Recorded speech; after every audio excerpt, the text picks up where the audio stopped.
매일매일 돈이 나오는 머니 파이프라인을 구축하기 위한 초스피드 스터디 오늘도 시작하겠습니다. 오늘은 재개발과 재건축이 뭐가 다른 건지에 대해서 살펴볼게요.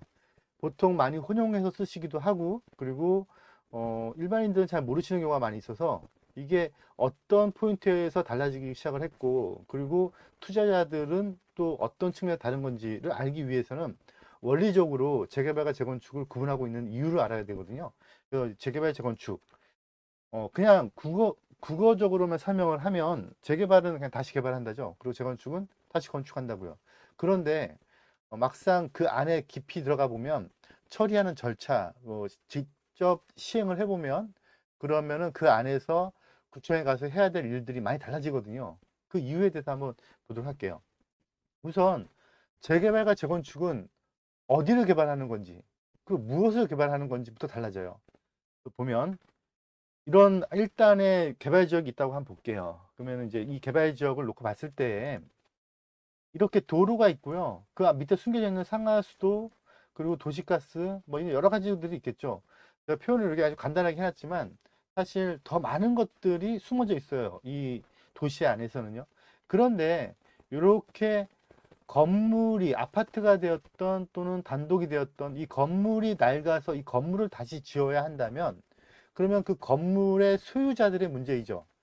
하지만 건물만이 아니고 이렇게 도로가 낡거나 또는 그 깊이 들어가 있는 상하수도라든가 이렇게 여러 가지 시설들이 함께 낡았다면 이렇게 위에 있는 건물들만 다시 지어서 된 문제는 아니라는 거죠. 그래서 이렇게 전방위적으로 모든 거를 다 다시 해야 될 때를 그때를 재개발이라고 부르고요. 그게 아니고 위에 있는 건물만 다시 짓는다, 다시 건축한다 이러면 재건축이라고 불러요. 그래서 이 구분을 어떻게 표현하고 있냐면 정비 기반 시설이라고 표현을 하고 있어요. 물론 법에서는 더 많은 복잡한 정비 기반 시설을 나누고 있는데 그냥 우리 머릿속에서 흔히 떠오르는 간단한 걸로 보면은 뭐 도로, 상하수도, 뭐 가스, 뭐 여러 가지가 있을 수 있겠죠. 이런 것들에 따라서 달라지는 건데요. 이렇게 정비 기반 시설이 양호할 수도 있고요. 열악할 수도 있고요. 그리고 아주 매우 열악할 수도 있어요. 이렇게 양호하고 열악하고 매우 열악하냐에 따라서 어, 개발을 해야 되는 필요성이나 힘의 강도가 달라지겠죠. 그래서 정비 기반 시설, 아까 보여드렸던 상하수도, 가스, 그 밖에 여러 가지 많은 시설들, 도시와 함께 숨 쉬어가는 여러 가지 시설들이 양호한데 건물만 낡았다. 그럼 건물 소유자들이 집을 다시 짓고 싶어 하는 거죠. 이런 경우를 재건축. 그게 아니고 열악하다. 이거는 좀 뭔가 좀 도시 전체에 좀 리뉴얼이 필요하다. 이러면 그 집들의 문제가 아니고요. 그 밑에 있는 여러 가지 시설들의 문제도 있다. 그러면 이거는 재개발. 그게 아니고 매우 열악하다. 그럼 이제 문제가 많은 거죠. 이거는 주거환경 개선 사업. 그래서 사람들이 주거환경 개선 사업은 잘 모르시는데 막상 이렇게 세 가지 큰 틀로 나누고 있어요. 그러면 이제 누가 개발하냐의 문제에 들어가게 되는데요. 누가 개발하냐면 아까 말씀드렸던 그렇게 정비 기반 시설이 양호하냐 아니면은 열악하냐에 따라서 누가 개입을 할 것이냐도 달라지는 거죠.